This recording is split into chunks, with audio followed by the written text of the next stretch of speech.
Welcome to Creation in the 21st Century. I'm your host, Carl Baugh, founder and director of the Creation Evidence Museum in Glen Rose, Texas. Now, on a previous program, we titled it Change the Code, because we were talking about genetic mutations and the fact that it is possible to change the information that's there. How is it possible to change the information that's there? Are we able to go from pond scum to PhD? Are we able to increase any information along the way? Well, today's program is we've changed the code. We've actually done it. We've experienced mutational variation. We participated in mutational variation. Some of us have been involved in experiments having to do with fruit flies, Drosophila melanogaster. I work with some of those. And are we able to change them? And to what degree? We've changed the genetic code. What has been the result? To help us answer this question, now, by the way, don't let me lose you, because this will not be a program that will not communicate to you. It will communicate to you. You'll be able to comprehend and embrace everything that we're saying. And to help us do that, I've invited to the program my friend, Professor and chemist John Pendleton. John, welcome back to the program. Hey, Carl, it's been so much fun here with you and our audience. We're still having fun. We are. And you have done cancer research, so you're certainly well qualified in this area of interpretation of mutational change and genetic information, and you're a chemist. And by the way, you debate. That's right. I've had 11 debates. I've won them all. I had 10. You've won all 11 of those debates? It's really kind of unfair. The deck is stacked in my favor because I have science on the side of creation. Evolutionist just has beliefs, and we have shown up that evolution is not science. And when that's exposed to an audience, even the students of the professor you're debating, exactly. You get the overwhelming majority. Right. I had my most recent one was in San Antonio, Texas, before 1,300 people. 65% voted in a survey in favor of creation, only 25 for evolution. And I think they were just hard-nosed about it. But the thing is, I've always won. And I'm hoping to have more debates, too, because it's a real drawing card. And, of course, we've got that video of that debate in English, so it's really exciting. You have that video, plus you have other videos? Right. I have all my 20 conferences that are 27 minutes long, so they're completely illustrated. Even we're going to show today some of the illustrations we use. All right. And so what are the themes you have in these videos? That we start from the very beginning, the importance of creation today, how life is formed. The 6 days of creation are 24 hours long. The earth is young, 6,000 years. Clocks, scientific clocks illustrate that. The ape men, a lot of bad science and frauds. Fossils, they do exist, but they favor creation, not evolution. Mutations, which we saw in one of our other programs, and we'll see some more today, make changes, but within the species, not to other species. Oftentimes they're harmful. And then we have about cloning, 3 big conferences on dinosaurs. That's my favorite topic, all kinds of interesting things, and the Bible goes along with it. Yes. And the evidence of dinosaurs alive today. Hope we can catch some pterodactyls. In fact, you're trying to do just that. Right. I commend you. And if anyone wants to know about this information, just have them contact Creation Evidence Museum. We'll pass the information along. And also, too, for giving conferences in English or Spanish. Marvelous. We're having fun. Oh, and you are doing it with an aptitude that is a gift from the Lord. Now, you like dinosaurs. I like dinosaurs. I dig dinosaurs, literally. I've had the privilege of discovering and directing the excavation of 16 different dinosaurs. So when we talk to this audience about these things, we're not talking about something that's casual to us.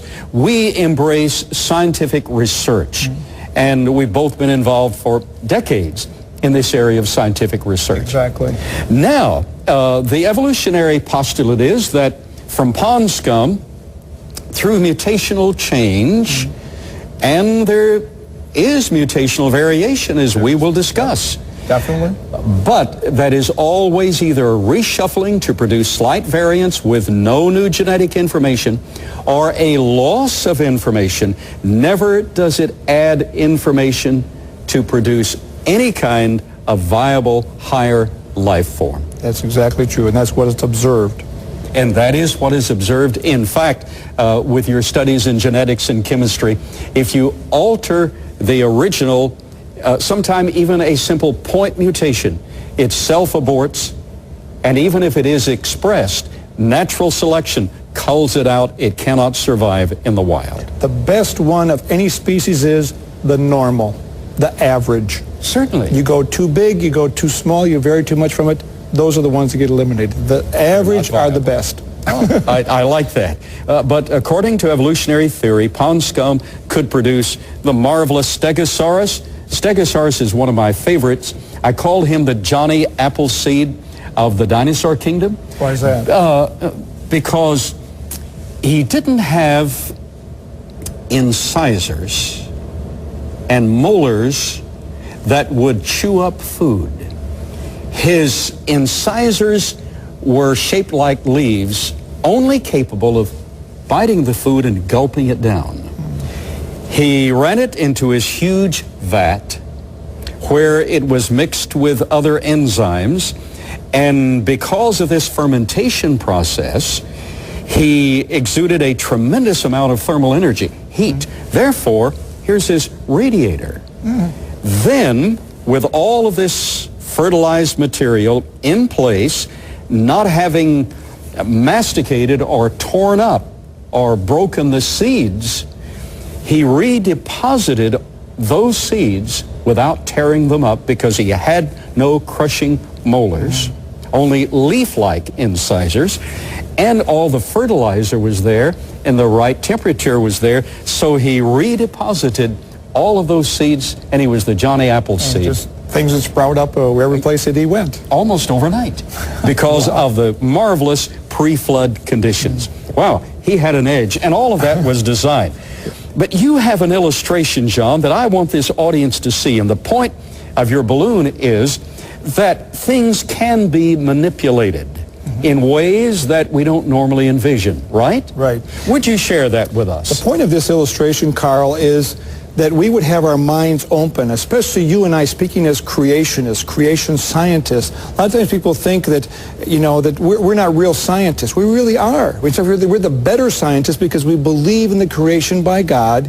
We can study how it works. Yes. And so the things that we share on these programs is new information, different than what people hear, on some of the TV programs, some of the school stuff, what comes out in the news. And so this illustration is to have their mind open to new information than what they've always believed. Good. Because in this illustration, people have always believed that it is impossible to have an inflated balloon and to take a needle and stick it into the balloon without popping it. But in fact, I'm going to show everybody how I do it so they can do it later, impress their families and friends. First, you blow up a balloon, not too much. Look for the point where the rubber is least stretched. With clean hands, we lubricate the point and the needle goes in. It didn't burst. Then it literally went in. It went in. Now we can rotate the balloon to the other end where the knot is, lubricate that also. Take our needle and it will go in there also. Now, before our show, I prepared 2 pieces of tape which we applied to the side of the balloon in the form of a cross or an X. Take our needle out and it penetrates also. And that people might know that my balloon is for real. It will burst. Marvelous, but well stated. But here's the whole point. Have your mind. Now, for most people, that was impossible to do. I did it in 3 different ways. What more do people want? Yes. But the thing is to have their minds open. We have scientific evidence in every way in favor of the creation, the creator, the Bible, against evolution. And that is so amazing because it just increases people's faith that God is really the creator. He's the maker. He's in control of things. Yes. And the best part of all, we can know him. Yeah, that's the best part of all, through Jesus Christ. That's right. You've opened our minds to a new dimension.